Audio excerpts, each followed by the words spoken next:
Alors, pour introduire Daniel, comme il se doit, euh, on a souvent entendu toutes sortes de noms pour nommer Daniel Kemp. Alors, j'en ai quelques-uns ici. Parmi les plus communs, c'est Daniel, ou bien Monsieur Kemp, ou bien Kemp, ou encore le conférencier du centre, encore le professeur qui sait tout, puis qu'on prend bien du temps à tout comprendre.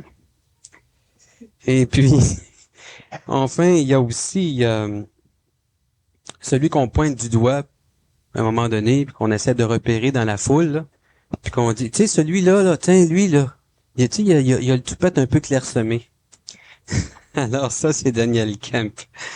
Eh bien, pour aller un peu plus rapidement là, à la conférence, disons que Daniel Kemp, dans la manière il va aborder ce sujet de ce soir, on peut dire que c'est un des seuls, un parmi les seuls, à pouvoir le percevoir d'une façon vraiment, je dirais même complètement globale. Alors, c'est très intéressant de pouvoir accueillir un conférencier de cette classe. Accueillons Daniel.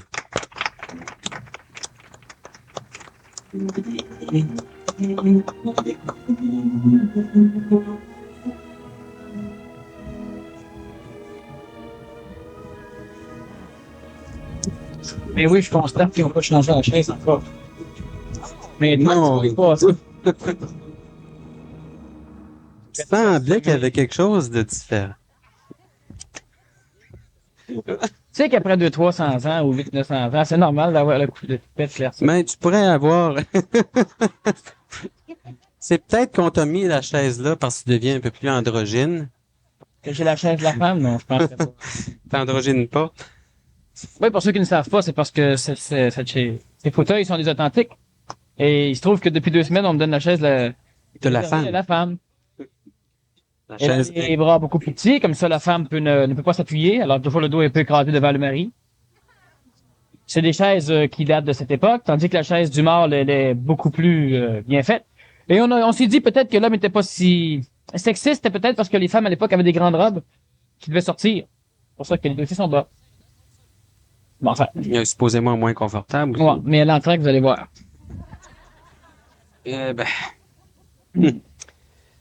Alors, pour plonger dans le... Donc, Plonge dans le sujet.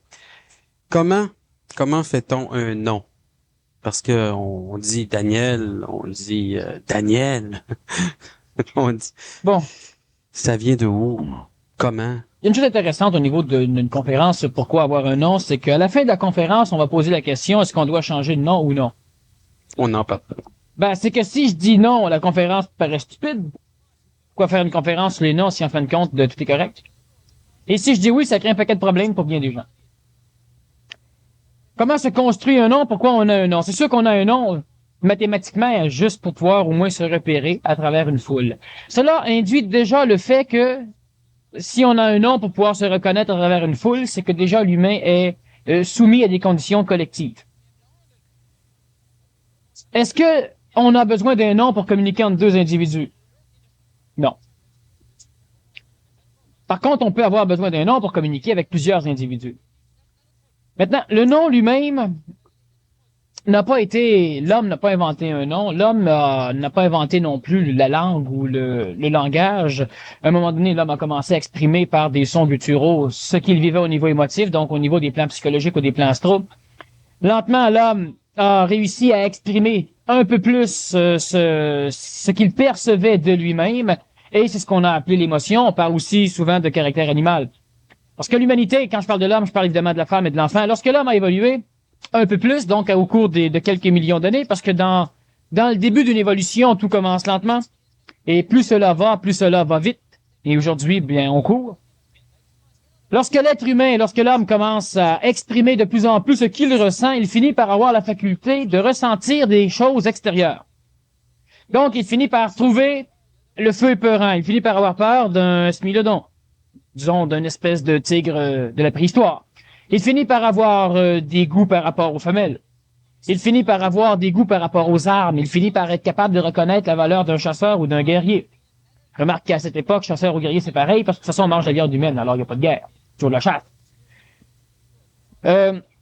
Lorsque l'homme évolue de plus en plus, il finit par être capable, dans sa sensibilité qui va croissante, il finit par être capable de reconnaître des conditions extérieures et il les différencie des conditions intérieures. Maintenant, il doit quand même exprimer ces choses parce que s'il ne les exprime pas, il ne sait pas qu'il les vit. Celui qui n'exprime pas de l'amour ne sait pas qu'il vit l'amour. Celui qui n'exprime pas la peur ne sait pas qu'il vit la peur. Celui qui n'exprime pas une émotion ne sait pas qu'il la vit. Et ça c'est encore comme ça aujourd'hui. Alors une personne va dire, ben non, je dis pas que j'ai peur, non. Mais endocrinalement parlant, tu te sens comment?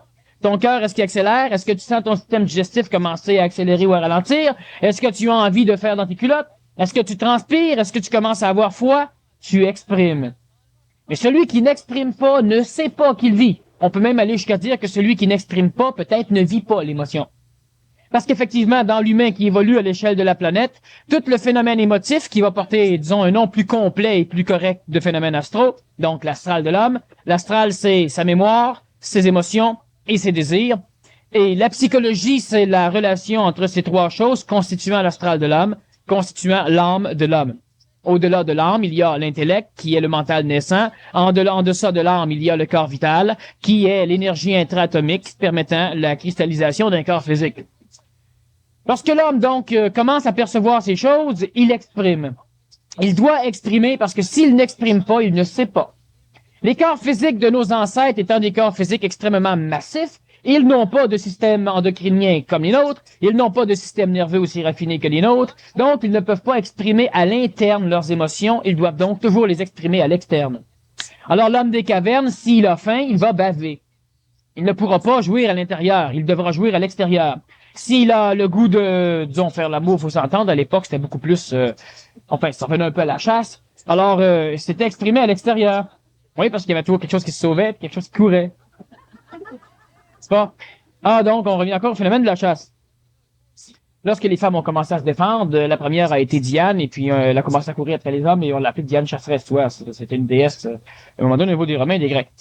Alors donc, lorsque l'homme exprime à l'extérieur, il finit par raffiner son expression. Raffinant son expression, il raffine par un principe vital. Il va développer lentement son centre laryngé et son centre cérébral, et il va commencer à avoir une forme de langage. Ce langage a une seule fonction, exprimer ce que l'humain vit. L'exprimant à l'humain arrive à le mémoriser drôlement mieux, parce qu'il est capable maintenant de mémoriser un mot. Le mot étant un transport énergétique d'un phénomène que lui a vécu ou d'une chose qu'il perçoit, donc qu'il expérimente. Si on parle de cheval, vous savez que le langage, la langue, le mot, le nom, a la même valeur, mais drôlement plus, disons, drôlement supérieure. Il a la même valeur que l'argent. Au lieu de trimballer dans mes poches mon piano, mon auto, de trimballer, je fais des meubles. Alors, au lieu de trimballer tous les meubles dans mes poches, je trimballe simplement de l'argent. Et lorsque je vais acheter, j'achète par exemple une auto, je donne de l'argent. Lui, avec l'argent, va acheter des meubles. Ce sera peut-être les meubles que je construis. Mais c'est plus intelligent et plus efficace que de te voir trimballer mes meubles avec moi, y donner des meubles, prendre une auto. Lui, s'il vient acheter un pain, il doit amener un pneu. Alors, à un moment donné, on amène de l'argent. L'argent permet quoi? L'argent, c'est simplement un véhicule, un transporteur de pouvoir d'achat. Donc, c'est un transporteur de potentiel de possession sans matière. Donc, c'est un transporteur de possibilité d'acquérir des choses. Le mot, la langue, c'est la même chose. Si je dis cheval, vous savez tous ce que c'est. J'ai pas besoin d'amener un cheval. J'ai pas besoin d'amener, on va dire, oui, tu peux ramener une photo. Oui, mais retournons dans le passé. Les photos étaient mémorielles, c'était pas matériel. Alors, si je dis, il y a, par exemple, la guerre, j'ai pas besoin de sauter sur un paquet de gens pour expliquer ce que je veux dire.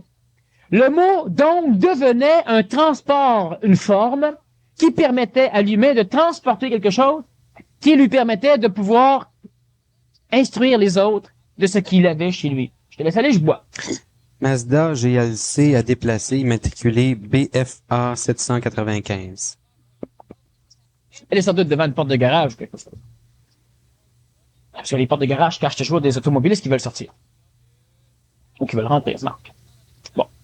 Alors donc, si on poursuit l'idée, et ça c'est extrêmement important de comprendre la mécanicité, ça paraît, souvent on vient aux conférences pour la première ou deuxième fois et on trouve un peu le vocabulaire compliqué, ou on trouve un peu, bon, je parle rapidement. Sachez une chose, c'est que je parle vite, premièrement, parce qu'on a juste 1 heure de conférence plus 1 heure de questions. D'ailleurs, ceux qui viennent régulièrement savent qu'1 heure de questions, c'est pas suffisant. La semaine dernière, on est resté pris avec, je crois, 50 questions qu'on n'a pas répondues. Évidemment, j'aurais pu parler plus vite, mais là, on n'aurait pas rien compris. Alors, ce qu'il faut comprendre, c'est que parlant rapidement aussi, on peut travailler plus énergétiquement, et c'est préférable. Ça assujettit moins les gens à moi. Alors, donc, si on prend l'idée du mot, aussi compliqué que puisse paraître l'exemple, c'est le phénomène de l'argent, c'est la même chose. Tu as 100 dollars, tu as pour quelque chose qui vaut 100 dollars. Le mot, c'est la même chose. Mais le mot a un avantage sur l'argent, évidemment, c'est que on peut facilement acquérir un langage, et le langage a une puissance extraordinaire. On parle du verbe, ça peut transformer la matière, et c'est un fait. On peut donc acquérir un langage plus facilement qu'acquérir des possessions matérielles, et on peut surtout prendre ce langage pour arriver à un moment donné à exprimer ou à définir ou à transporter non plus des concepts matériels, verre, d'eau, eau, porte, air, crayon, table, mais on peut arriver par, avec ce genre de forme, ce véhicule, pouvoir amener des concepts comme infini, Dieu, amour, gaieté, bonheur, enfer, malheur, peur, des choses qui, en fin de compte, ne sont pas ni quantifiables, ni qualifiables, et ils ne sont, disons, mesurables qu'à partir de l'humain qui les vit. Mais comment on fait pour les nommer? C'est ça. C'est absolument effarant si on veut se placer dans un contexte, disons, de la science conventionnelle. C'est sûr qu'on se place dans un contexte cosmique, on comprend le phénomène, mais disons, si je me place dans la peau d'un savant, je peux trouver absolument effarant le fait que l'homme soit capable d'inventer un mot comme Dieu et que ce mot puisse contenir quelque chose. C'est effarant que l'homme puisse parler de la paix. C'est effarant que l'homme puisse parler de la liberté. Qu'est-ce que c'est que la liberté? Où t'as pesé où? T'as vu ça où? Le savant peut pas. Cosmiquement, ça devient évident, ces choses-là, parce que ce sont des débuts de compréhension des mécanismes légaux, disons, de loi, qui constituent l'écosystème ou l'écologie de notre planète. On peut parler des phénomènes karmiques, on peut parler des phénomènes de gestion des évolutions des humanités. Enfin, il y a un paquet de choses, disons, intéressantes sur lesquelles on peut revenir. Mais le langage a la faculté, donc, de pouvoir servir de véhicule énergétique. Il faut le comprendre comme ça, parce que c'est ça. Qu'est-ce que c'est l'argent? C'est de l'argent. L'argent, c'est de l'énergie. De l'énergie. Alors, avec de l'argent, on peut faire des choses. Donc, c'est de l'énergie. L'énergie a la faculté de transformer, d'adapter, de détruire, de construire, de naître, de générer, de créer. C'est de l'énergie. La langue, la parole, le nom, c'est la même chose. Sauf qu'on aura des billets de 5 dollars, on aura des yens, on aura des francs, on aura des sesterces, on aura, ne plus ça. Les soles? Oui, des soles, effectivement. Des ineries, on aura des dollars, on aura une panoplie de formes d'argent qui vont ressembler aussi à une panoplie de langues. Hein? On a les langues, on a le français, on a l'anglais, on a l'espagnol, on a le portugais, etc. Lorsque l'être humain a la faculté d'observer une forme matérielle, il doit l'exprimer. Et pour l'exprimer, il se doit de transformer la perception énergétique de cette forme dans une vibration orale, vocale, audible, qu'il pourra exprimer, selon le développement de son centre laryngé. Alors, ça demande évidemment un travail incommensurable pour l'humain. C'est sûr qu'aujourd'hui, vous apprenez le langage avant 3 ans, et par la suite, vous vous rendez plus compte de ce que c'est. Mais il y a une expérience qu'on fait, par exemple, dans le séminaire PMC. Tu prends le verre ici et tu me baptises le verre d'un autre mot. Alors, l'humain est là, disons, gaga. Ouais, très plaisant. Bon, baptise ça ici, go-go. Génial, on aurait de maudite belle langue, hein? Continue. Baptise ça ici. Gugu. Ah ouais, gugu, gaga, go-go, giga, bouddha. On parlait comme ça à un moment donné. Alors moi, je vais lui dire non. Tu connais la langue française? Alors, invente un mot en français désignant cette chose. Alors, dis-moi pas vaso. N'importe qui va te dire que ce n'est pas français. Pourquoi? Parce que justement, la vibration que tu viens de donner, c'est de l'argent d'une autre forme. Ce n'est pas une vibration française. Ce n'est donc pas une structure qui a créé la langue française ou qui s'est adaptée à cette langue parce qu'il l'a appris, qui maintenant définit la vibration. L'humain d'aujourd'hui n'a tellement plus d'intuition vitale qu'il ne peut plus transformer une vision en mots. Assez qu'à un moment donné, lorsqu'on veut nommer quelqu'un, on va fouiller dans le passé à la place, puis on va redonner une forme dessus, parce qu'on n'a plus l'intuition nécessaire pour pouvoir transformer une perception vibratoire, perception visuelle, tactile, gustative ou auditive, en mots. Mais ça devient extrêmement dangereux. Mais la meilleure façon de nommer quelque chose, est-ce que c'est la perception énergétique une personne qui a cette perception, qui peut bien nommer, ou une personne qui est colorée, évidemment, va essayer de nommer, mais il va pas Non, nécessairement bien il nommer. peut pas bien nommer, c'est coloré. Il peut se forcer, il peut s'amuser, mais il va être quand même manipulé. Mais amené jusqu'à maintenant, on peut dire C'est-à-dire que qu'à l'homme a venir été jusqu'à maintenant, coloré. non, dans l'Antiquité, l'homme n'était pas coloré. Pourquoi? Parce qu'on est coloré par quoi? Par notre pensée, par nos mémoires. Et ces mémoires, chez l'homme d'aujourd'hui, sont presque toutes des mémoires de mots. L'être humain n'a presque pas de mémoire de forme. Il a des mémoires de mots et des mémoires de concepts. Alors il va dire j'aime ce verre. Dans l'Antiquité, l'humain ne pouvait pas penser j'aime ce verre. Parce que le mot aime n'existait pas. Donc la formule énergétique pouvant transporter cette chose, ce concept au niveau de ses mémoires n'existait pas. Il ne pouvait que constater le verre. Alors il ne souffrait pas. Si tu brises le verre, gaga, ben c'est fini là. Bon.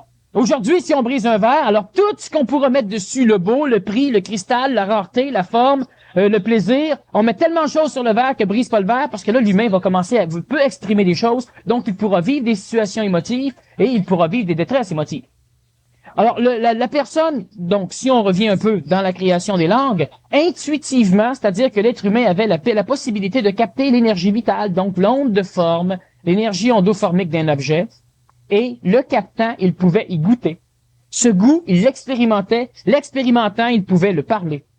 Et c'est là qu'il inventait le mot. Pourquoi avons-nous une langue française, par exemple, qui, on va dire, il y a des règles dans la langue française, comme dans les autres langues. Mais les règles sont apparues par constatation. On n'a pas inventé les règles sur lesquelles on a bâti la langue. On a parlé.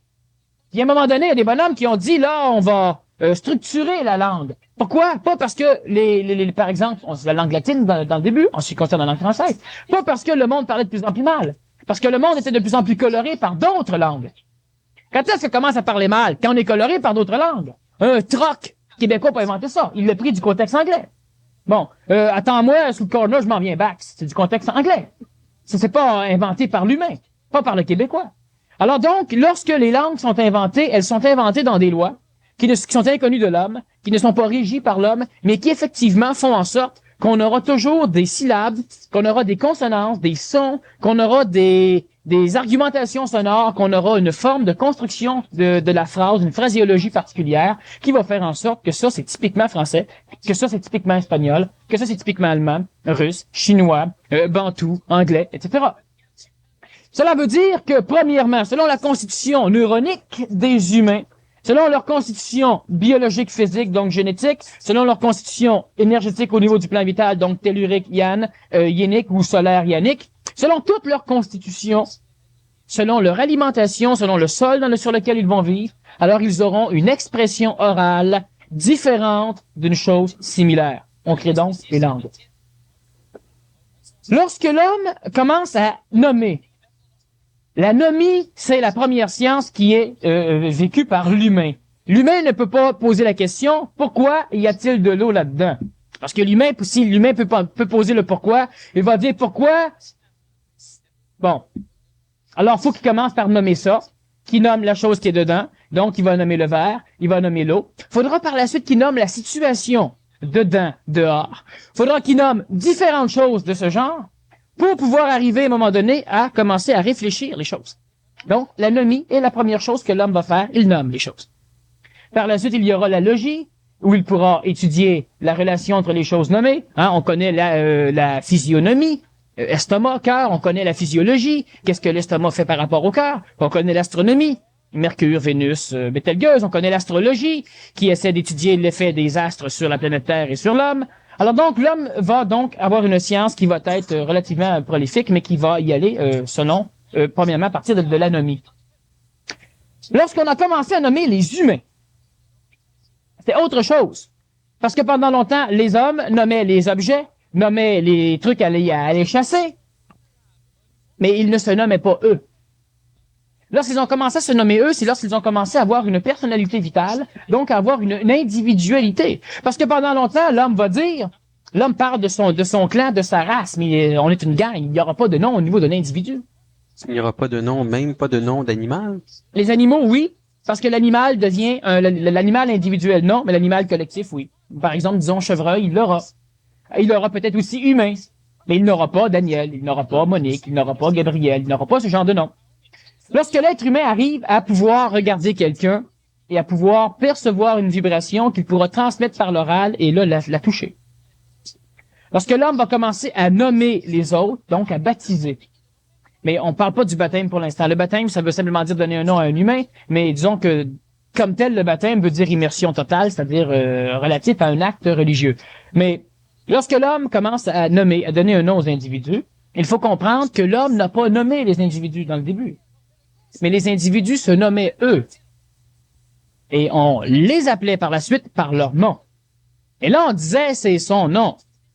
Alors, lui pouvait s'appeler nuage du printemps qui se lève lorsque la rosée est fraîche, si ça lui plaisait, mais c'était son nom. Lorsqu'il arrivait devant des individus, il se présentait. À l'époque, dans le début, il y a eu un problème parce qu'on changeait de nom comme on changeait de nom. Pas comme on changeait de tueur, on savait pas souvent. Mais disons qu'il y avait eu changé de nom régulièrement, comme à chaque jour. Selon le feeling. Tu te lèves et tu as un état particulier et tu te baptises un nom. C'est pas tellement pratique dans les sociétés comme aujourd'hui, mais c'est ce qui s'est fait pendant longtemps. Mais il semble que ce soit très important, parce que ce que tu viens de dire, si les gens se nommaient, c'est parce qu'il y avait quelque chose. Ils s'identifiaient à eux et ils s'individualisaient par rapport au clan, à la tribu, au peuple. Mais par la suite, ce qu'on a trouvé, c'est qu'on s'est rendu compte que c'était, tu sais, moi je me suis baptisé, puis c'est plaisant, puis à un moment donné, quand j'ai un enfant, faut aussi un nom. Et c'est là que les parents ont commencé à décider le nom pour les enfants. Certaines peuplades ont été suffisamment en contact avec, disons, l'instinct vibratoire ou encore de l'intelligence instinctive pour nommer. Et vers l'âge de l'initiation, donc dépendant des peuplades, ça peut être 7 ans, 8 ans, 9 ans, 10 ans, 11 ans, 12 ans, dans l'adolescence, les enfants devaient passer certaines formes d'initiation et ils étaient renommés. Certaines peuplades laissaient aux enfants là se choisir un nom, d'autres leur en donnaient un autre, selon ce qu'ils avaient vu faire. Chez nos Amérindiens, on était baptisé quand on venait au monde. On était baptisé lorsqu'on devenait un Indien, parce que tu ne venais pas au monde indien. Indien voulant dire homme. L'enfant ne venait pas au monde homme. Il devait devenir un humain. Vers l'adolescence, il devenait un humain possiblement, et là, on lui donnait un nom. S'il devenait chasseur, on lui donnait un autre nom. S'il devenait guerrier, dépendant des clans, on lui donnait un autre nom. S'il devenait sage, on lui donnait un autre nom. S'il devenait sorcier, il avait un autre nom. S'il devenait chef, il avait un autre nom. Pour la simple raison que le nom antérieur avait une vibration qui, pour eux, intuitivement, leur semblait nuisible. Et c'est un fait. Je disais à la radio hier que justement, même les papes, quand un pape devient pape, ben son nom aux poubelles, hein, il prend un autre nom. Pourquoi? Parce que le nom qu'il avait a une correspondance énergétique et grégorienne qui n'est pas assez puissante pour supporter l'autorité que maintenant l'humain vient d'avoir. Alors il doit porter un nom qui va être capable de supporter le gars ou la fille. Lorsque les parents ont commencé à donner des noms, ils ont commencé à cristalliser le passé à l'intérieur des neufs, des jeunes. Parce que souvent, on prenait le nom de quelqu'un qu'on connaissait, qu'on aimait bien, etc. C'est ça le problème de l'humain. Vous savez que l'homme s'attache à ses mémoires. Ce qu'il a connu, il en souffre s'il le perd. Même si c'est quelque chose qu'il dramatisait, il aura toujours une nostalgie à un moment donné par rapport à ces choses-là. Un mauvais événement, quand on en parle 10 ans après, tu sais, c'était quand même pas, on en rit aujourd'hui, mais c'est ça. Tu as transformé, t'as embroyé à l'époque, t'en ris aujourd'hui. C'est le même événement. L'humain s'attache à son passé. Alors, qu'à un moment donné, tu as quelqu'un, un sorcier, un chef, qui dirige le clan, la tribu. Celui-ci meurt. Qu'est-ce que tous les humains de la tribu veulent faire? Ben, ils ne veulent pas qu'il meure. On ne veut pas qu'il meure. Alors, on va prier nos dieux et on va dire, faites qu'il vive. Le dieu pourrait dire, sac. Le gars, il est fatigué, il est écœuré, du plus il est mort, puis vous broyez pour qu'il revienne. Vous voulez qu'il revienne pour vous? Ben évidemment, il nous aidait, il nous sauvait, il nous protégeait, il nous dirigeait. C'est ça, vous l'haïssez à ce point-là. Alors évidemment, les dieux n'ont pas fait ressusciter tous les chefs. Pas de problème. Les humains s'en sont occupés, et lorsqu'un enfant naissait, eh bien là, le premier qui naissait dans la tribu, les parents avaient hâte que ça naisse pour pouvoir lui donner justement le nom du chef qui est disparu. Le culte des ancêtres commence là. Et évidemment, notre système de prénommage va aussi découler de ce phénomène. À ce moment-là, est-ce que lorsqu'on donne quelqu'un un nom qui est très, un bonhomme qui a été très populaire ou très puissant, est-ce qu'il va irriter aussi? Voilà, c'est intéressant. Est-ce que celui qu'on nommait du nom du chef, qui est mort, hérite des qualités du chef? Ben, il se trouve que oui. Et c'est pour cela qu'on nomme. Alors, l'enfant qui vient au monde, on se fout royalement de savoir ce qu'il est, on décide ce qu'il doit être et on applique un nom. On va aussi l'éduquer à partir du nom. Moïse. Moïse est un grand bonhomme. Le père unificateur des religions polythéistes en une religion monothéiste. Parce que Moïse est disparu. Le premier enfant de la tribu qui est venu au monde s'appelait Moïse. Mais quand il grandissait et qu'il morvait, on lui disait « Hey, Moïse! Respecte ton nom! » Hey, Moïse, t'es obligé de vivre en Moïse, c'était Moïse. Alors Moïse est devenu un autre Moïse, un autre grand. Et continuellement, c'est ces choses-là qui arrivent. Sauf que le problème, on va juste expliquer de quelle façon le nom amène des choses. Lorsque l'être humain est, il exprime des conditions. Donc, il vit des émotions, de l'intelligence, des phénomènes corporels, etc. Toutes ces choses-là sont mémorisées dans ce qu'on appelle un égrégore, c'est-à-dire sont mémorisées dans ce qu'on appelle la mémoire vitale, les annales akashiques, le ciel, etc. Le grand livre dans lequel le bon Dieu lit quand vous mourrez, là. Bon, c'est ça. Okay. Ça mémorise. On sait que la lumière peut être mémorisée sur une plaque photographique, on sait que la voix peut être mémorisée sur une bande magnétique, donc on sait que la matière, elle enregistre les choses, il nous faut le bon appareil pour écouter. Lorsque l'être humain vit, tout cela est enregistré dans l'air et c'est enregistré surtout au niveau de la structure intraatomique de tout ce qui constitue l'atmosphère de notre planète. C'est le ciel, le monde de la mort. Lorsque l'humain a un nom, il paramètre cette chose et tout ce qu'il fait est placé dans cette enveloppe. L'homme a une âme. Cette âme, elle est constituée d'énergie vitale, elle porte le nom théologique de Séraphin, disons ésotérique de Périsprit, et cette âme, c'est une enveloppe dans laquelle toute la mémoire de l'humain au cours de sa vie, tout ce qu'il va accumuler va se placer, dans lequel va naître aussi l'identification, l'ego. C'est la même chose au niveau d'un égrégore qui se trouve à être en connexion assujettissante de l'âme dans le monde de la mort, donc dans cette mémoire planétaire. Et lorsqu'on nomme quelqu'un, lorsque quelqu'un a un nom, tout ce qu'il fait par rapport à ce nom-là, automatiquement va là, et cet égrégore devient cette chose, la personne en bas. Alors, ce qui fait qu'à un moment donné, tu vas avoir un égrégore extrêmement massif qui va manipuler les humains selon la puissance que le gars ou la fille va être capable de placer dans son égrégore. Tu rentres quelque part et tu vas dire à quelqu'un, je suis un tel. Oh boy, tout le monde se ferme la boîte, tout le monde regarde. Pourquoi? Parce que l'égrégore de la personne est tellement puissante que si on nomme son nom, automatiquement, tout le monde a le bon. Un ministre va rentrer quelque part, même ceux qui l'haïssent, lorsqu'il voit, mais c'est René Lévesque. S'il commence à parler, tout le monde le prononcer, même ceux qui l'haïssent l'écoutent. Bon. C'est sûr qu'il y en a qui peuvent se désassujettir de la forme de l'égrégore, mais l'égrégore a une puissance. Jean-Paul II porte le même nom que Jean-Paul I parce qu'il veut poursuivre le travail de Jean-Paul I, donc il porte le même nom. Jean-Paul I a voulu ramasser, disons, l'égrégore des Jean et des Paul, alors automatiquement, il s'est appelé Jean-Paul. Jean-Paul Ier parce qu'il garde une individualité. Jean-Paul II parce qu'il garde quand même une individualité tout en conservant ce que l'autre a commencé. C'est pourquoi les papes souvent vont s'appeler Pie IX, Pie XII. On en a un paquet qui porte le même nom. Parce que justement, c'est une lignée. C'est des papes similaires. Ils vont continuer le même genre de travail. Bon, pas nécessairement au niveau de l'exotérisme, donc pas nécessairement au niveau du visuel, mais ils vont continuer le même travail. Lorsque l'égrégore est constitué, il devient une forme qui, justement, suit le bonhomme ou le bonhomme ou la bonne femme. Lorsque celui-ci meurt, l'égrégore reste.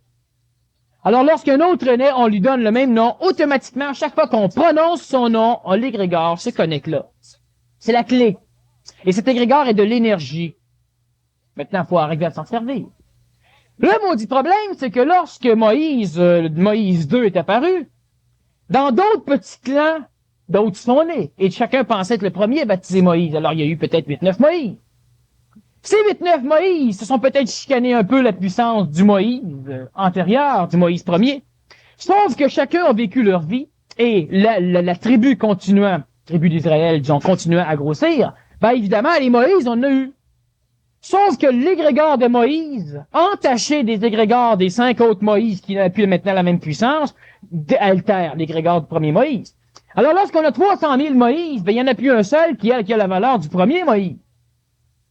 Lorsqu'à un moment donné, on parle de Daniel. Daniel a été un prophète, d'ailleurs le plus grand des prophètes, et l'un de ceux qui a su manipuler l'énergie vitale de façon à au moins contrôler ce qui se passait au niveau des animaux et de la matière. Le deuxième Daniel et les autres Daniel qui ont suivi ne pouvaient plus ne pouvaient plus être entachés directement par la consonance vibratoire du nom. Maintenant, pourquoi pensez-vous que continuellement, si on va chez les Juifs, on a des noms comme Abraham, on a des noms comme Moïse, on a des noms comme etc. Si on vient chez les catholiques, alors on aura des noms comme Pierre, comme Paul, comme Jean, nos saints. Hein? Bon. Si on va dans d'autres religions, on aura des noms similaires à ça. On regarde au niveau de l'Inde, on aura toujours des Sri, des Shoshi, des Shela. Bon, parce que justement, on veut rattacher les humains à ces choses-là. Bon, on donnera les mêmes formes, on donnera les mêmes choses. Bon. Alors, ce qu'il faut comprendre, c'est qu'on essaie toujours de têter l'égrégore d'une personne puissante. Quand on était extrêmement sauvage, on bouffait le cœur puis le foie en espérant recevoir. Mais un peu plus évolué, on essayait de bouffer le nom. Maintenant, les parents orgueilleux voulaient que l'enfant devienne, alors les parents baptisaient et l'enfant devait devenir. Qu'est-ce que vient faire le nom de la famille là-dedans? Parce que là, ça fait un autre paire de manches. Premièrement, le nom sert donc à assujettir l'individu à un égrégore. Vous allez me dire comment se fait que M. Camille sait ça, personne ne le sait. D'autres le savent, faites-vous-en pas. Votre premier nom, messieurs, est Joseph. Votre premier nom, mesdames, est Marie. Vous êtes tous assujettis à l'égrégore de la religion qui vous a baptisé. Et quelles que soient les religions, ne vous en faites pas, c'est prévu. Alors l'humain qui est baptisé, automatiquement, est assujetti à ce grand égrégore majeur d'une religion ou d'un concept. Et il y est assujetti comment? Comment? Ben simplement que tout ce qu'il va faire va servir à nourrir son âme, à nourrir son propre égrégore de nom et à nourrir l'égrégore de la religion, du concept ou du ciel dans lequel il a été uni. Le nom est une clé et cette clé, on s'en sert. Mais on s'en sert toujours d'une façon unique, on ne s'en sert pas d'une façon réciproque. C'est-à-dire que jamais, dans l'Antiquité, on le savait, pour bâtir un égrégore, il faut que chaque humain ait un nom relié à l'égrégore. Lorsque l'humain a besoin, l'humain va prier. Lorsque l'humain prie, il émet de l'énergie. Cette énergie s'en va où? S'en va là où la clé a ouvert une porte, donc dans ce ciel égrégorien. En ce qui concerne la religion catholique, ça nourrit le ciel. Ça nourrit Dieu, ça nourrit tout ce contexte, disons, au niveau du ciel. Les cieux, c'est autre chose. On pourrait revenir, mais pour l'instant, on parle du ciel, donc du contexte mémoriel, le monde de la mort dans lequel duquel l'homme provient au niveau de l'âme et dans lequel l'homme est assujetti. Sauf que 10 millions d'humains priant pour recevoir fait que le ciel s'épuise et disparaît. Et ça tue les dieux lorsque trop d'hommes demandent. Alors les hommes doivent donc remercier surtout, puis demander, disons pas trop, mais remercier au coton. Demande une fois, remercie 20 fois. C'est normal. Prends-en un peu, donne-en 20. Bon. Alors les humains devaient donc prier, sauf pour ne pas que les hommes et les femmes de l'époque puisent dans le ciel. Le prêtre, celui qui pouvait, au nom de cette énergie, amener l'énergie sur le plan planétaire, donc au nom de Dieu. Le prêtre, lui, avait donc la clé, mais les fidèles ne l'avaient pas la clé. Donc, les fidèles étaient baptisés par rapport à une religion particulière. Les fidèles de leur vivant nourrissaient cet égrégore, et le prêtre pouvait se servir de l'énergie de temps en temps pour ramener des choses. Mais le prêtre était manipulé par l'égrégore, le prêtre ne savait pas ce qu'il faisait lui non plus. Le problème, c'est que, donc, lorsque l'humain prie, est-ce qu'un humain prie en disant, bon, qu'il faut premièrement connaître le nom de l'égrégore dans lequel est placée notre énergie? Et ça va de soi. Alors, cet égrégore porte un nom. C'est la clé.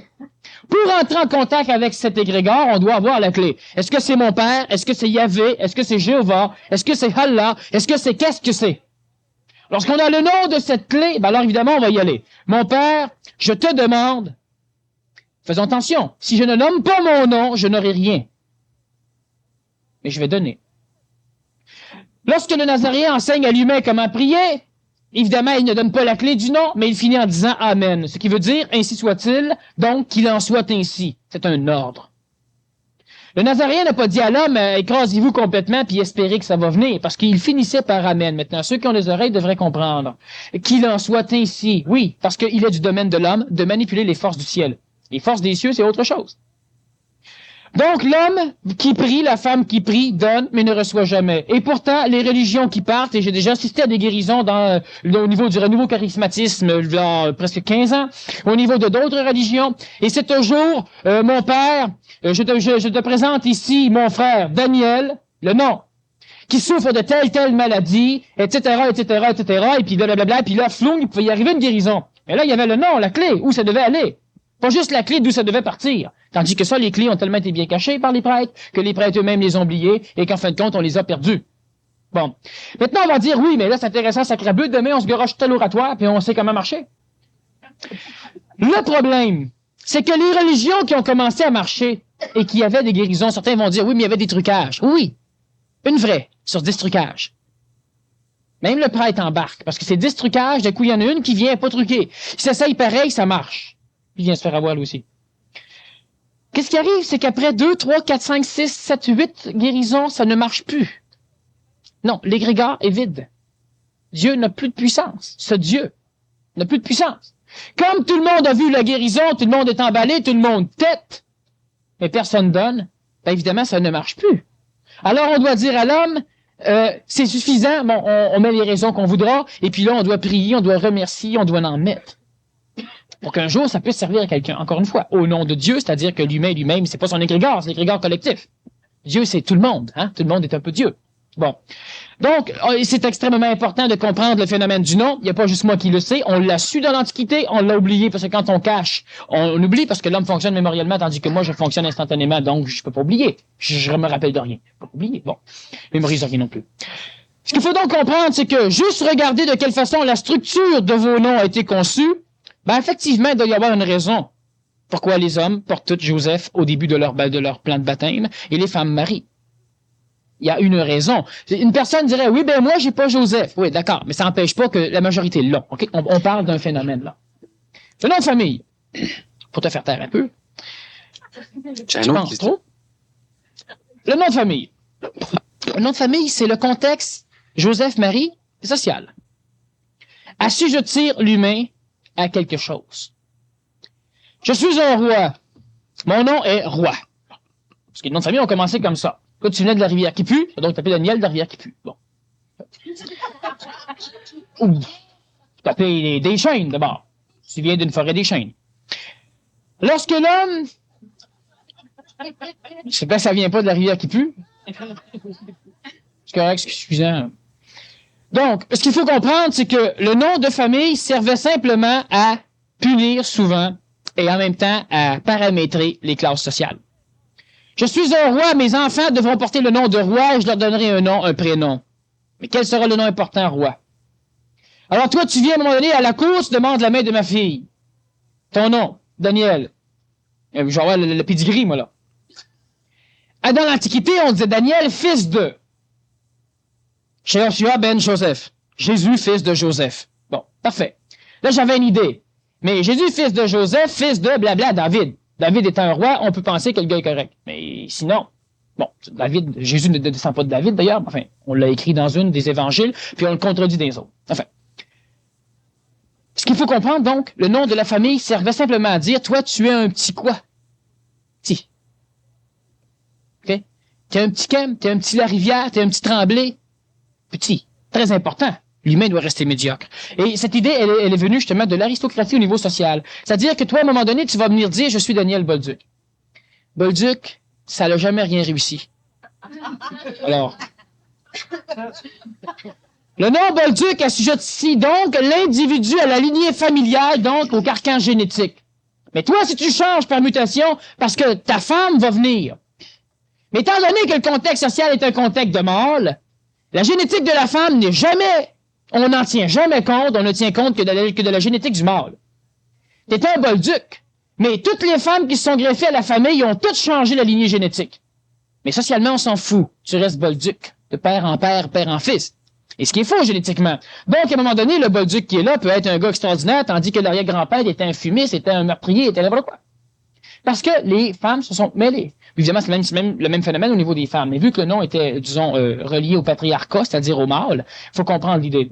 Alors, à un moment donné, tu viens te placer quelque part et ton nom, c'est quoi? Dans nos sociétés, votre nom, c'est quoi? Bolduc Daniel. Parfait. Oui, le nom familial. Tu sais, on se fout de toi. Toi, comme individu, là, tu sais, pour l'instant, pousse pas. Bon. Tu vas à l'hôpital, évidemment, le nom famille est important parce que là, effectivement, on fouille dans la génétique. Oui, là, il y a une raison intelligente. Dans le reste, non, c'est le prénom qui prime, pas le nom de famille. Mais on veut avoir le nom de famille parce que de cette façon, on garde la collectivisation des masses. Lorsque l'individu devient individuel, si on parle de l'homme ancien qui transite vers l'homme nouveau, ben évidemment, son prénom est le nom. Le nom de famille n'existera plus. Tu auras, à un moment donné, tu viens me voir et tu vas me dire, bon, je suis Daniel, j'aimerais me marier avec ta fille. Je vais te dire, parfait, Daniel, oui, ok, de quelle lignée es-tu? Ben, si t'es de la même lignée que moi, tu te marieras pas avec elle parce qu'on risque d'avoir des problèmes avec les enfants que ça va donner. Donc, il y a une condition intelligente à vérifier les mélanges génétiques pour ne pas avoir des mélanges consanguins. Le nom de famille a servi à ça. Mais le nom important n'est pas le nom de famille. Alors, dans les basses classes sociales, on parle comment? On va dire, hey, Bolduc, viens ici. Hey, Kem, tu es rentré hier? Bon, ça, c'est classe sociale. Les gens sont collectifs, ils n'ont pas de conscience individuelle. Plus l'individu a une conscience différente ou individuelle, plus le nom de famille, à un moment donné, tu sais, Kem, c'est Daniel. Mais on a du monde ils sont pas capables de dire Daniel. Tout aucun. Ça pogne, ça marche. Ils le retiennent. Le prénom, bon, ça dépend des classes, des couches de conscientisation des individus. Extrêmement important de marcher avec nos prénoms. Et maintenant, extrêmement important de voir si le prénom nous va. Le prénom, donc le nom. Hein, on va appeler ça le nom. C'est le nom. C'est ce par quoi on vous nomme. Il est constitué... Qu'est-ce que c'est que le prénom? Le prénom, moi, j'observe un individu. Et puis, je vais goûter l'individu. Et puis, je vais nommer l'individu. Donc, ce que je vais percevoir, je vais le transmettre en parole. Quand je disais dernièrement que quand un enfant vient au monde, Baptiste lui trouve pas un nom avant qu'il naisse, attend au moins d'y voir la face. C'est exactement ce que ça veut dire. Vibre-le. Oui, mais là, ça fait 2 semaines, je le regarde, je trouve pas de nom. C'est ça. Attends. Il n'y a pas besoin de nom. Il n'y a pas de conscience individuelle, il n'y a pas d'individualité. Tu sais, la petite, le petit. Ben, c'est pas nécessaire de donner non. Bon, pour l'instant, attends, à un moment donné, il y en aura un. Sauf que le problème, c'est que l'être humain est habitué à baptiser en fonction des vieux noms. Gabriel, Daniel, Michel, enfin, tous les noms que vous avez, pour la majorité, sont des noms qui datent du passé. Donc, automatiquement, ça vous assujettit à, premièrement, tous ceux qui portent le même nom que vous, et deuxièmement, à tous ceux qui l'ont porté. C'est sûr que vu qu'il y a des millions d'humains, à un moment donné, qui l'ont porté, ben, en fin de compte, c'est assujetti à quoi? Ben, pas grand-chose. Une chose certaine, c'est que celui qui porte un nom qui a déjà été porté n'est pas lui. Il finit par s'habituer à ce qu'il est. Alors, il va dire, c'est moi. Mais ce n'est pas ce qu'il aurait été s'il aurait eu sa propre vibration. Si on ne conçoit pas l'importance du nom pour soi, ben, observez quand même de quelle façon la politique, la sociologie, la théologie a mis d'emphase et d'importance sur les noms. La langue parlée est l'expression vibratoire d'une perception. L'anomie, le nom, est la même chose, l'expression vibratoire d'une perception. On vous perçoit et on vous nomme. Mais le problème, c'est que si on vous nomme mal, on vous oblige à un moment donné à prendre la forme vibratoire du nom pour lequel, ou le nom du nom qu'on vous a donné, ou qu'on vous donne. Et ce qui, à un moment donné, amène des perturbations psychologiques ou énergétiques chez certaines gens. Lorsque dans un milieu de travail, on donne un surnom, on fait souvent ça aux enfants et on ne devrait jamais. Lorsqu'on donne un surnom, souvent, il réagit mal. C'est normal, on lui dit, tu es Daniel Bolduc, va t'appeler Micheline Gervais, c'est correct? Mais là, tu sais, c'est pas moi. Oui, mais c'est pas grave. Ou bien Dan, hein? Dan, salut Dan. Satan, Dan. Satan, hein, Satan à Londres. Oui, bon. C'est original. Tout le temps, j'étais jeune, on m'appelait Dan, justement. Mais ce nom-là me vibrait. À un moment donné, d'instinct, mes amis m'ont appelé Daniel. Ça me vibrait. Et à un moment donné, peut-être que je changerais de nom. Le nom. Est-ce qu'il a de l'importance? Ben, on ne doit pas baptiser un enfant qui s'appelle La Voix. On ne doit pas l'appeler Claire. Ça fait Claire la Voix. Ça a l'air fou. Claire le chemin. J'ai connu un gars qui s'appelait Ildefonse. C'est un nom qui existe au niveau du Québec. Son nom de famille était Laporte.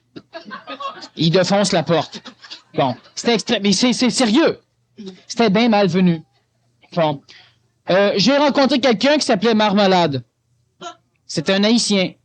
Mais il avait aussi le cerveau en marmalade. Bon. Le nom ne peut pas aller. Est-ce qu'effectivement le nom peut aller jusqu'à défaire tout le côté énergétique d'un individu naissant? Bon. Si on a un nom qui égrégorement est extrêmement puissant et qui n'a pas été altéré, c'est évident qu'il va tout transformer l'individu. Prenons l'exemple Richard Blas. Prenons l'exemple d'un criminel de ceci, de cela. Puis à un moment donné, il y a un enfant qui naît, on le baptise Richard, son famille c'est Blas. À l'époque où le 5-6 ans, les journaux font en parler, puis là, il arrive un paquet de cossins. Là, il s'en va à l'école, c'est Richard Blas. Ben, veut pas, à un moment donné, il va finir par être altéré par cet égrégore qui maintenant est tellement énergisé par les gens, mais pas un égrégore du passé, celui-là. Ben, veut pas, il y aura des problèmes. Prenons l'exemple de quelqu'un qui s'appelle Marthe, puis son nom de famille, c'est sur le lac. Bon. Marthe sur le lac. Il n'y a rien là. Mais la journée que les statues sointent à Sainte-Marthe sur le lac. Ben, la petite fille Marthe sur le lac. Tout fait qu'elle transpire. Qu'est-ce que le monde va y dire?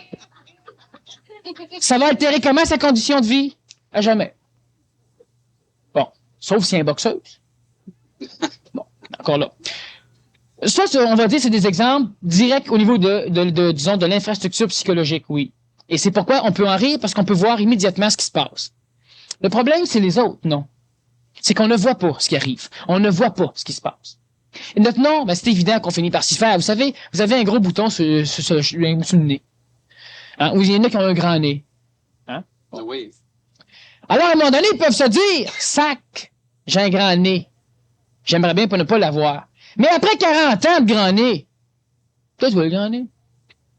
Le nom, c'est pareil. Le nom peut ne pas être votre résonance vibratoire, donc ça peut ne pas être votre nom. Mais après plusieurs années, c'est notre nom. On pense. Mais est-ce qu'il altère encore notre condition? Bon. Il y a des personnes qui prononcent notre nom puis ils nous font... Enfin, on va aux toilettes. Bon. Il y a des personnes qui prononcent notre nom puis on dirait qu'ils nous aiment. Ou automatiquement, quand ils le prononcent, on aime jaser avec eux. Il y a des vendeurs qui vont connaître votre nom puis qui vont avoir une voix suffisamment ajustée pour le prononcer juste de façon à ramasser vos cordes vibratoires. Bon, vous accrochez. Moi, les vendeurs, quand ils me rencontrent, ils m'appellent pas Kem, ils m'appellent Daniel. Hein? Ben, ceux qui me connaissent, ils me rencontrent pas, ils ont peur de moi. Mais ceux qui me connaissent pas, ils me rencontrent, ils m'appellent, ils veulent voir mon nom, Daniel. Ah oui, mais Daniel, ce serait bon pour toi, ça. Je n'ai pas besoin, ce serait pas bon pour moi. Bon, là, moi, je connais son nom, puis moi aussi, je l'appelle par son nom. Là, à un moment donné, j'ai expliqué, tiens, Richard, j'ai pas besoin de ça, Richard. Je vais t'expliquer une chose, Richard. Là, c'est moi qui commence à parler. Et là, tu vas y vendre ta salade. Avec la voix pour le ramasser. Non, moi, je vends pas. Mais, en tout cas, il s'en va. Parce que quand c'est brillant, j'ai pas besoin de vendre, j'achète. Quand j'achète pas, j'ai pas besoin. Le gars, il sait. Bon. Le nom, très, très, très, très important. Et quand on parle d'une transition vers l'homme nouveau, c'est évident que l'homme devra changer de nom de temps en temps. On va dire, oui, mais socialement, ça crée quoi? Regardez bien ceci. Le nom que vous écrivez, est-ce qu'il a la même importance que le nom que vous prononcez? C'est quelque chose. C'est intéressant. Non. N'a pas la même importance. Jusqu'à date, tout ce qu'on a fait au niveau de la numérologie, de la gématria, de l'étude des noms, de ces choses-là, on a toujours parlé que du nom. Le nom est l'expression vibratoire d'une chose, c'est oral, parce qu'on a inventé l'écriture après l'oral. L'écriture transcrit l'oral, mais l'écriture n'a pas la puissance altérante du nom prononcé. Alors toi, Daniel, ça te tente, tu veux t'appeler machin chouette? Parfait. Mais tu signes toujours Daniel. Tu as toujours tes cartes Daniel. Oui, mais à un moment donné, tu sais, je donne ma carte à quelqu'un, je dis je m'appelle machin chouette, tu regardes sa carte, il dit c'est Daniel.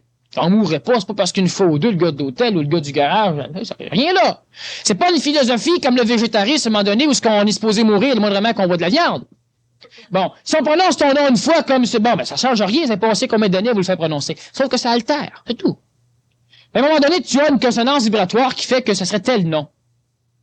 Ben, organise-toi pour marcher sur ce nom-là. Au niveau de l'écriture puis tout ça, c'est pas important pour l'instant. De toute façon, ça va coûter, la société n'est pas faite pour accepter ce genre de changement. Non, on peut, mais ça coûte cher. Bon. Ça coûte pas mal d'énergie. Les prénoms encore, s'il y a un prénom qui nous convient le mieux dans toute la gang de prénoms qu'on a eu là, au baptême, on peut en prendre un puis ça dérange personne. Quand l'humain est rendu à un point où il doit se créer un nom, essayez de savoir comment vous appelleriez un nom neuf. Manquant d'intuition et ne vous connaissant qu'à partir de tout ce que vous pensez que vous êtes et de tout ce qu'on dit de vous autres et de toute la façon dont on vous force à vous habiller, de tout ce qu'on vous force à manger, de tout ce qu'on pense de vous, ben vous n'aurez jamais l'intuition vibratoire pour arriver à savoir qui vous êtes. Mais à un moment donné, certains vont dire, oui, j'ai rêvé à un nom, mets ça dans les poubelles, même dans la toilette, tu tires la chaîne. Parce qu'un nom ramassé dans un rêve, c'est un nom qui vient des phénomènes astraux. Hein? L'homme fait un voyage astral pendant un rêve. Qu'il s'en souvienne, qu'il s'en rappelle pas, ça n'a rien à voir. Sauf que lorsque quelque chose vient des rêves, de toute façon, on fait une conférence sur les rêves d'ici peu, et lorsqu'un phénomène comme un nom vient du domaine de la mémoire, donc d'un rêve, non. Si réveillé, vous n'êtes pas capable de vous observer suffisamment pour avoir un nom, c'est pas quand vous dormez puis que vous vous oubliez que le nom va apparaître. Bon, il y aura des choses au niveau du rêve qui peuvent être utiles à l'homme, à la femme. Et pas comme ça. Certains vont dire à un moment donné, ben je sais pas, je regarde la télévision, d'un coup pouf, il y a un nom qui est apparu. C'est pas comme ça qu'on doit choisir le nom. On parle des noms neufs. Étant donné que l'humain ne sait pas vibratoirement qui il est, hein, il ne sait même pas s'il est en santé ou s'il est malade. Il doit attendre qu'il y ait des bébés à un moment donné qui sortent, lui il le sait pas. Bon, il sait pas s'il vieillit, il sait pas si, à un moment donné, l'homme, l'être humain, sait même plus s'il est fatigué. Ou s'il est en forme. Il se lève en pleine forme physique, mais sa psychologie voit qu'il neige, puis il se pense pas en forme. Il sait plus. Alors, se donner un nom, ça devient un peu compliqué. Les enfants se donnent des noms.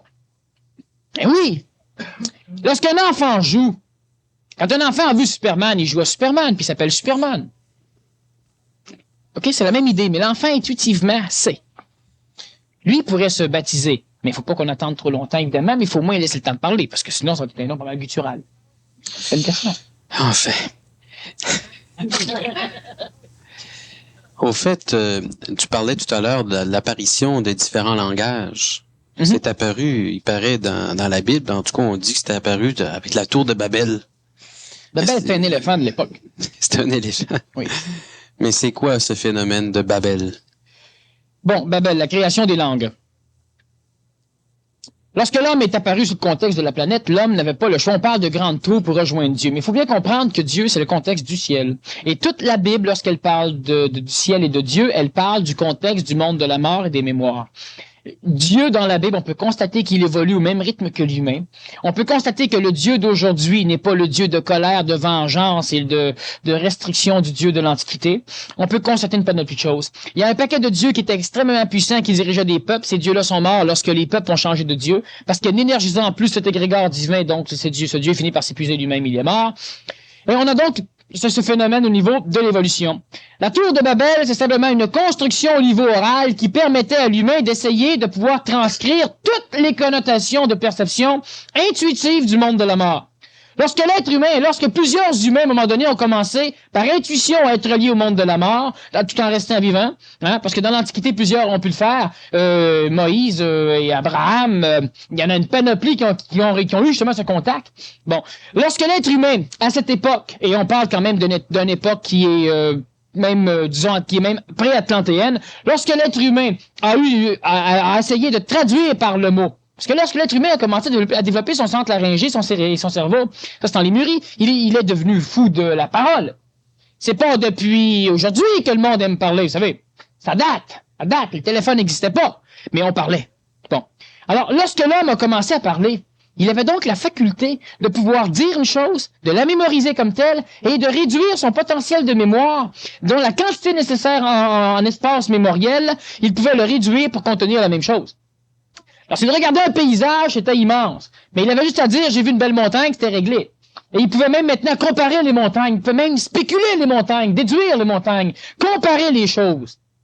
Lorsque l'homme a commencé à découvrir cela, son orgueil, c'est-à-dire que la force qu'il a sentie dans le fait qu'il pouvait englober et posséder chez lui par le mot tout l'univers, alors l'homme a commencé à nommer. Il a donc bâti la langue.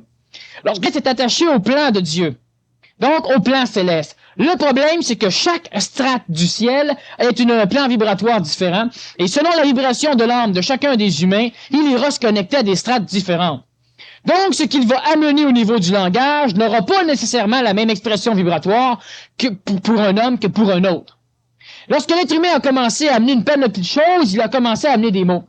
Des mots disant des choses. Il leur a dit, c'est Yahvé. L'autre a dit non, c'est Jéhovah. L'autre a dit non, c'est autre chose.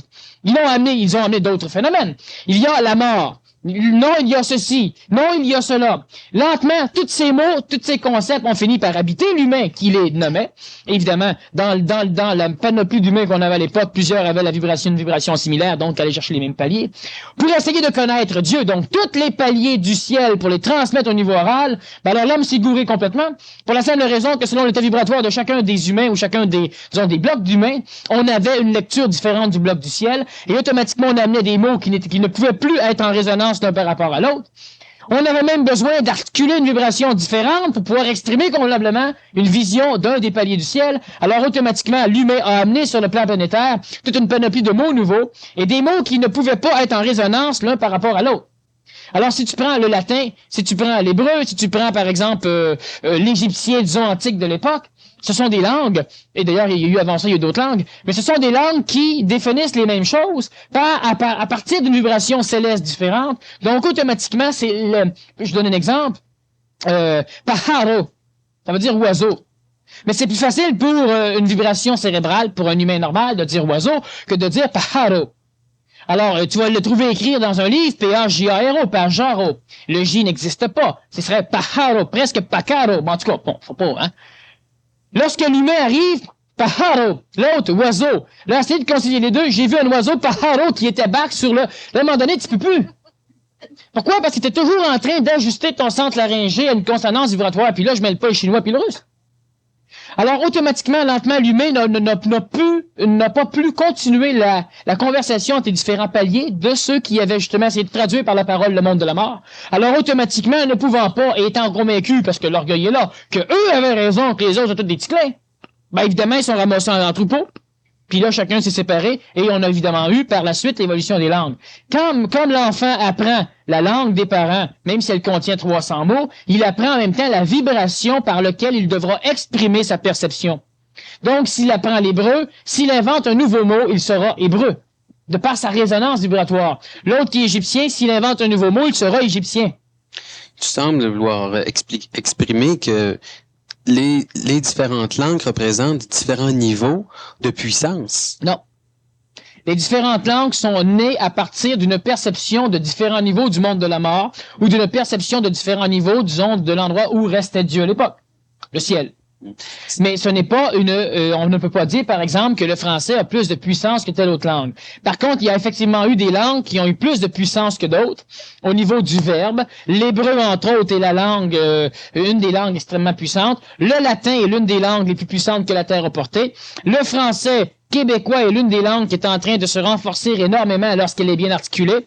Hein, on ne parle pas du français de Paris, là, parce qu'à Paris, c'est le français, tout le reste, c'est un dialecte. Bon, on parle donc de français québécois, et c'est pourquoi d'ailleurs l'évolution de la conscience nouvelle naît surtout au Québec, et elle sera diffusée par la suite en français et ajustée en anglais aussi. Qu'est-ce qui fait dans d'autres langues? C'est ça, qu'est-ce qui fait la puissance de la langue? Bon, prenons l'exemple du latin. Vous savez que pendant longtemps, les messes étaient en latin.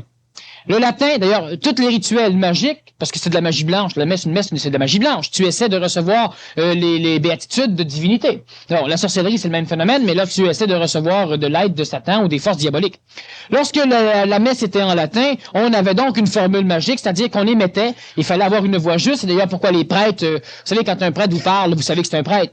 Ils parlent tous pareil. Ils apprennent à parler. Ils apprennent à avoir une voix tout à fait juste par rapport à la langue latine, de façon à ce que lorsqu'ils prononcent cette langue, la voix devient une vibration chantante qui oblige une manipulation au niveau des forces du ciel, donc ça devient de la magie blanche. Lorsqu'on a traduit les messes en français, ben évidemment, toute l'Église s'en va pour la simple raison qu'on n'a plus ce rituel magique. Ce n'est pas ce que le mot voulait dire, mais au niveau du latin, c'est beaucoup plus la façon dont il est prononcé. Le nom a le même phénomène. Lorsqu'on prononce mal le nom d'un individu, on entache ce qu'il est.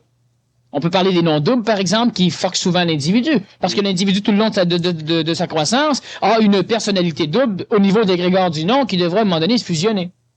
Et souvent, ça ne se fait pas.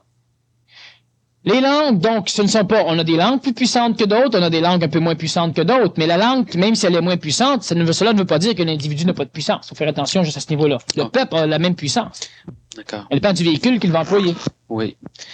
Au niveau de la prononciation, effectivement, on doit y attacher une grande importance à la qualité de la prononciation. Oui. Lorsque moi je parle, par exemple, à des individus, lorsque j'ai une entrevue à Radio-Canada, par exemple. Alors je parle Radio-Canada. Lorsque j'ai une entrevue dans d'autres régions, comme lorsque je vais à Chicoutimi, ils sont tous convaincus que je suis né à Chicoutimi. Bon. Lorsque je vais dans la région de Québec, on est convaincu que je suis un habitant de Québec. Lorsque je suis à Montréal, ça va. Lorsqu'on s'adresse, à un moment donné, on va employer des mots tout à fait typiques de la conscience du Québec, des mots qui sont intéressants, comme des cossins, des choses comme ça. Bon, des trucs. Ça marche. Mais plus cela va, comme lorsque les personnes viennent pour la première fois ou la deuxième fois m'entendre, il y a des mots qui sont neufs, des mots qui sont... Tu sais, un jour, j'ai inventé le mot confituralisé parce que j'essayais de traduire le mot jamais. Bon. Et... mais ça fonctionne, ça, c'est tout à fait français, confituralisé, c'est pas hébreu. Bon. Alors, lorsque les personnes viennent pour la première fois ou la deuxième, ça paraît compliqué, mais justement, les mots, le langage doit être de plus en plus précis pour pouvoir de plus en plus cerner les choses. C'est un véhicule. C'est comme lorsque l'argent, tu sais plus si c'est un 2 ou un 5, il faut un réimprimer. On réimprime la langue. Alors, on va faire une petite pause. Vous avez des questions sur le sujet ou sur n'importe quoi? Il faut les poser. Merci beaucoup, Daniel.